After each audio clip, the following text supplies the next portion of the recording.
আসসালামু আলাইকুম। আজকে আমি আপনাদেরকে তৈরি করে দেখাবো চিকেন ডোনাট। আর এই ডোনাট রেসিপিটা কিন্তু বাচ্চাদের খুবই পছন্দের একটা রেসিপি। আমি চেষ্টা করেছি এই রেসিপিটা একদম ঘরোয়া উপকরণে একদম সহজ পদ্ধতিতে আপনাদের তৈরি করে দেখানোর জন্য। এবং এই চিকেন ডোনাটগুলো একবার তৈরি করে আপনারা কিন্তু প্রায় 3 মাস পর্যন্ত সংরক্ষণ করে খেতে পারবেন।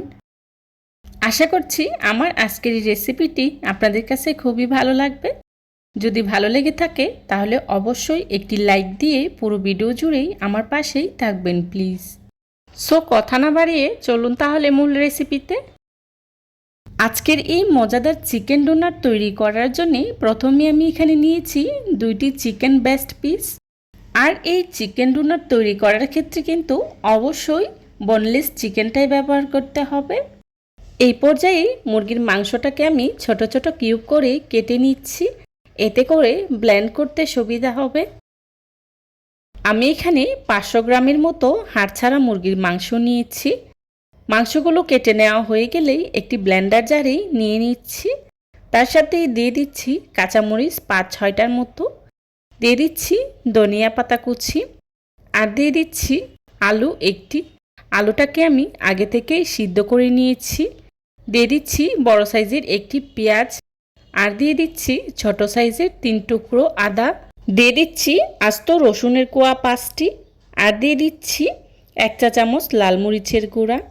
গরম মশলা গুঁড়া দিয়ে দিচ্ছি 1/2 চা চামচ, জিরা গুঁড়া 1/2 চা চামচ, কালো গোলমরিচের গুঁড়া 1/2 চা চামচ, আর দিয়ে দিচ্ছি সয়া সস 1 টেবিল চামচ, টমেটো সস 1 টেবিল চামচ, লবণ 1 চা চামচ, দিয়ে দিচ্ছি রান্নার রেগুলার তেল 2 টেবিল চামচ, আর দিয়ে দিচ্ছি পাউরুটি 3 পিস।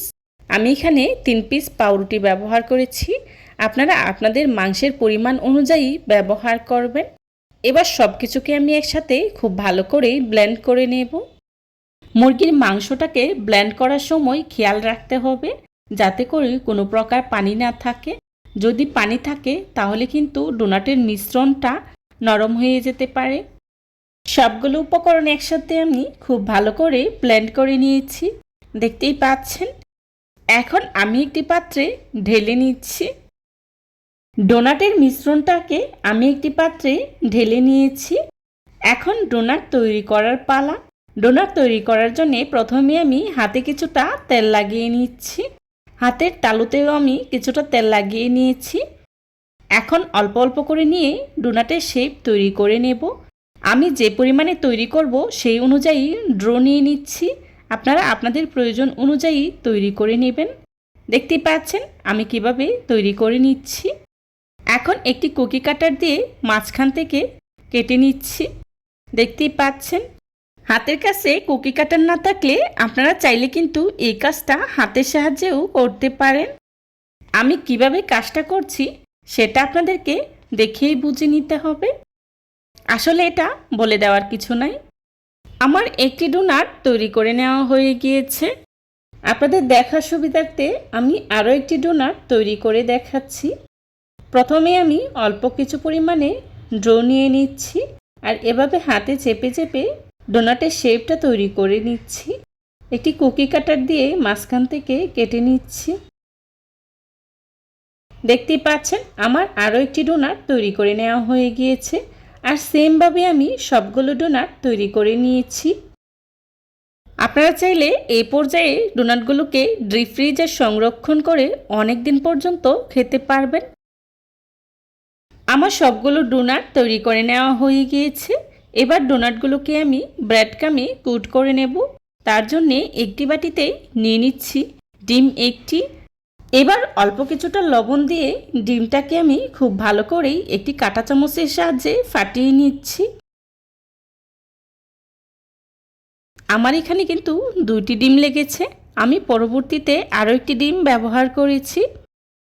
দেখতে পাচ্ছেন এখন আমি একটি ডোনাট ডিমের মধ্যে ডুবিয়ে নিয়েছি, তারপর ব্রেড ক্রামে কোট করে নিচ্ছি। ব্রেড ক্রামে কোট করার সময় খেয়াল রাখবেন কোনো জায়গা যেন ফাঁকা না থাকে। খুব ভালো করে কোট করে নিতে হবে।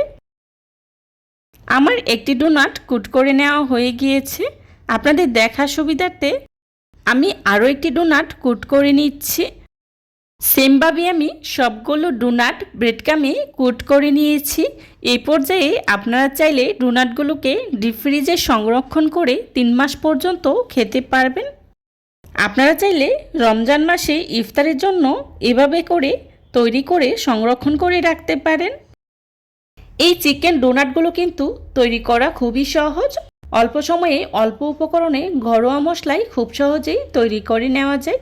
আপনারা চাইলে একদিনে একটু বেশি করে তৈরি করে অনেক দিন পর্যন্ত সংরক্ষণ করে খেতে পারবেন। আমি কিন্তু এখান থেকে অর্ধেক পরিমাণে ডোনাট ডিপ ফ্রিজে সংরক্ষণ করে নিয়েছি, আর বাকি কিছুটা আপনাদের সাথে ভেজে শেয়ার করছি। ডোনাটগুলোকে ভাজার জন্য প্রথমে আমি চুলায় একটি প্যান বসিয়েই পরিমাণ মতো তেল গরম করে নিয়েছি। এখন এর মধ্যে দিয়ে দিচ্ছি আগে থেকে তৈরি করে রাখা ডোনাটগুলো দেওয়া হয়ে গেলে চুলার আঁচটা মিডিয়াম টু হাই হিটে রেখেই ডোনাটগুলোকে বেজে নেব। এখানে যেহেতু মুরগির বুকের মাংস ব্যবহার করা হয়েছে, তাই চিন্তার কোনো কারণ নাই। চিকেনটা খুব তাড়াতাড়ি সিদ্ধ হয়ে যাবে। একটা পাশ হয়ে গেলেই উল্টে দিচ্ছি, আর এভাবে উল্টে পাল্টে ডোনাটগুলোকে আমি ব্রাউন কালার করে ভেজে নিয়েছি। দেখতেই পাচ্ছেন আমার ডোনাটগুলো ভেজে নেওয়া হয়ে গিয়েছে। এখন একটি স্ট্রেনারের সাহায্যে তেলটা খুব ভালো করে ঝরিয়ে চুলা থেকে নামিয়ে নিচ্ছি, আর চুলা থেকে নামিয়ে একটি সার্ভিং ডিশে সার্ভ করে নিচ্ছি। সেমভাবে আমি সবগুলো ডোনাট ভেজে নিয়েছি।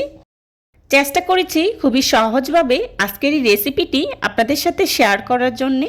আশা করছি আমার আজকের এই রেসিপিটি আপনাদের কাছে খুবই ভালো লাগবে। যদি ভালো লেগে থাকে তাহলে অবশ্যই লাইক কমেন্ট শেয়ার করতে ভুলবেন না। আপনাদের একটি লাইক এবং একটি কমেন্টস আমাদেরকে নতুন নতুন কন্টেন্ট তৈরি করতে অনেক উৎসাহিত করে। আমি একটি সার্ভিং ডিশে সার্ভ করে নিয়েছি। দেখতেই পাচ্ছেন ডোনাটগুলো দেখতে কতটা লোভনীয় হয়েছে, আর খেতেও কিন্তু ভীষণ মজার হয়েছিল। যারা এতক্ষণ ধৈর্য সহকারে আমার ভিডিওটি দেখেছেন তাদেরকে জানাই অসংখ্য ধন্যবাদ। রেসিপি ভালো লাগলে বাসায় একবার হলেও ট্রাই করবেন, আর কেমন হয়েছে আমাকে কমেন্টস করে জানাবেন। আমার পরবর্তী রেসিপি দেখার আমন্ত্রণ জানিয়ে আজকের মতো এখানেই বিদায় নিচ্ছি। সবাই ভালো থাকবেন, সুস্থ থাকবেন। আল্লাহ হাফিজ। আসসালামু আলাইকুম।